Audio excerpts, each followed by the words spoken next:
I'm Jada Franton and this is my weekly roundup. A huge congratulations to big, strapping Laurel Hubbard, who cleaned up in a women's weightlifting competition and wiped the floor with all of the other competitors.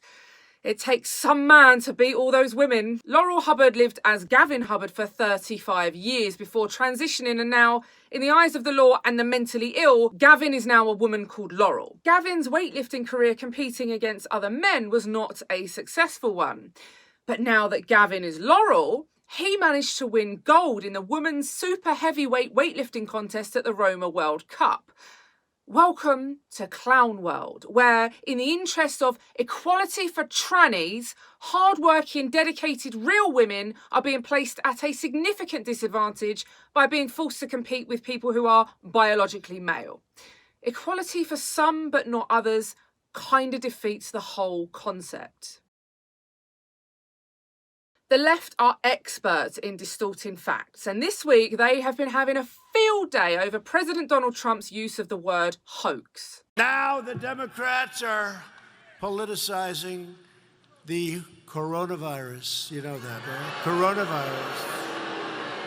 They're politicizing it. One of my people came up to me and said, "Mr. President, they tried to beat you on Russia, Russia, Russia. That didn't work out too well. They couldn't do it. They tried the impeachment hoax. That was on a perfect conversation. They tried anything. They tried it over and over. They've been doing it since you got in. It's all turning. They lost. It's all turning. Think of it. Think of it. And this is their new hoax. But, you know, we did something that's been pretty amazing. We're 15 people in this massive country. And because of the fact that we went early, we could have had a lot more than that. We're doing great. Our country is doing so great. We are so unified. We are so unified. Any idiot can hear that President Trump was not calling the coronavirus a hoax, but the left's politicising of the way he is handling the issue. If he believed it was a hoax, would he be doing any of the following? We've stopped non-U.S. citizens from coming into America from China. That was done very early on. We're screening people, and we have been at a very high level, screening people coming into the country from infected areas. We have in quarantine those infected and those at risk. We have a lot of great quarantine facilities. We're rapidly developing a vaccine. The crux of the issue is the left, which is the Dems, mainstream media, and the unashamedly biased social media platforms, will seize any opportunity to try and trash the president. They are stooping to new lows, and the president was right to call them out. His instinctive call to close borders and cancel flights clearly triggered the Dems. We all know that they love open borders, but they've even slammed President Trump for downplaying the issue, as if the leader of the free world should be whipping people into mass hysteria, because that would be far better than staying calm and giving realistic and sensible advice like washing one's hands. Are you telling the Americans, except for the ones who are sick, not to change any of their behaviors? No, I think you have to always, I do it a lot anyway, as you probably heard. Wash your hands, stay clean. You don't have to necessarily grab every handrail unless you have to. You do certain things that you do when you have the flu. I mean, view this the same as the flu. At a time when people are dying across the world, the left just see yet another window of opportunity for a hoax witch hunt against a president who has produced outstanding results for his country despite constant attack. They really are a vile breed of people. So Tyson Fury did it again. In the 7th round, Deontay Wilder's team threw in the towel after he was frankly outboxed by the 245-pound Gypsy King. But rather than graciously accepting defeat, Wilder went on to deliver possibly the most ridiculous and embarrassing excuse of all time.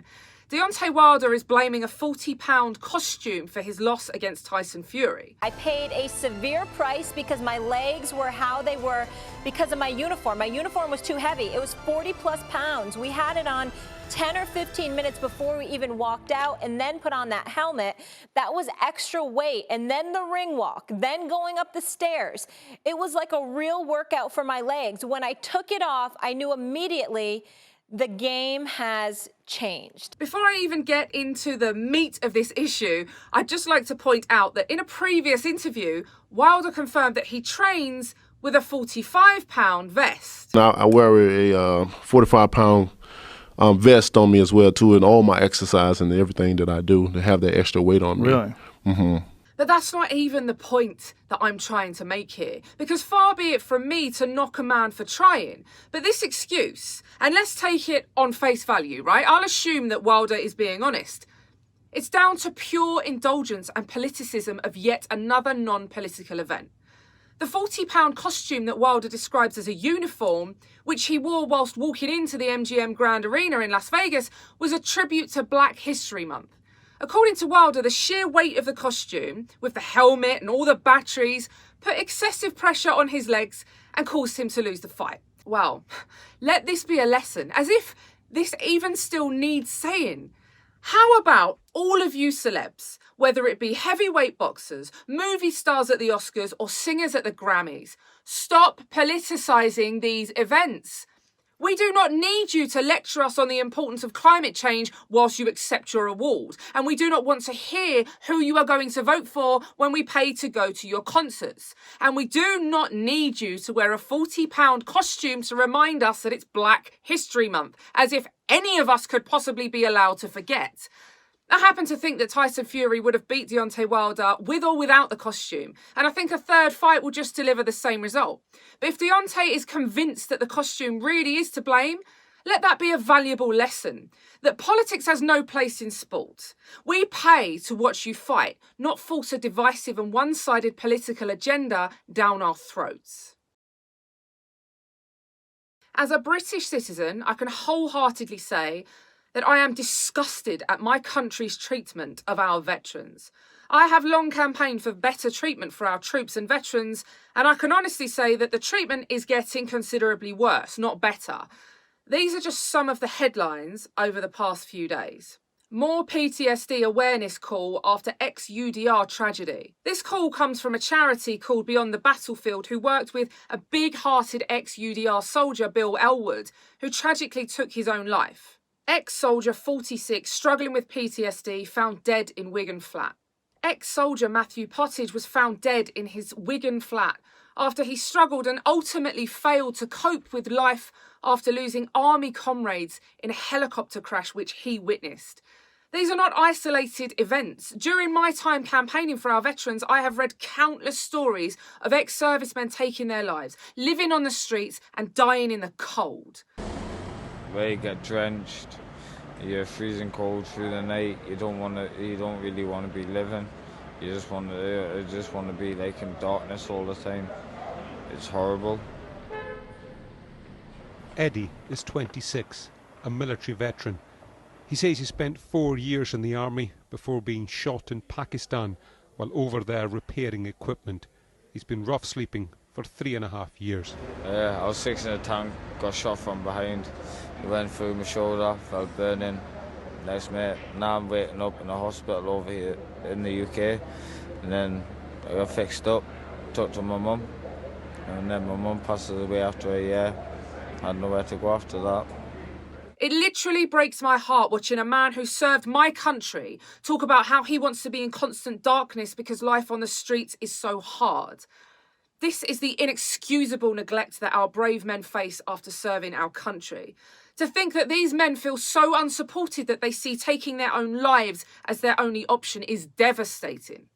But the blood-soaked hands of our corrupt establishment are even bloodier still. The very real consequences of our government's ongoing witch hunt against our veterans has revealed itself as a veteran who was being investigated over his actions in Northern Ireland takes his own life. Eddie Murphy, known fondly as Spud, a 1st Battalion Royal Highland Fusiliers, survived being blown up by the IRA during his army service. The 50-year-old father of 3, who also carried out a tour of Iraq, was found dead by his wife after taking his own life. Eddie is one of many ex-servicemen being investigated for loyally serving their country during the period known as the Troubles in Northern Ireland. His fellow veterans said the threat of prosecution had left Eddie feeling anxious and stressed to the point where he ended his life. Eddie's friends and fellow veterans say their comrades are cracking up under the pressure. This is the most heinous and sinister betrayal of our heroes, and it is only getting worse and worse. Our veterans are sleeping on our freezing cold streets. They are being dragged through the courts in their old age and ill health, and some are being driven to suicide. This is a national disgrace. The scandalous conduct of our unscrupulous government has got to be exposed and opposed. All across the United Kingdom, there are pickets and rallies demanding better treatment for our veterans. Please visit britishveteran.org to find details of a picket near you and become the resounding voice of our men, whose voices were ultimately drowned out by the villainous British state. All those who saw no light at the end of their long and arduous tunnel, we will remember them.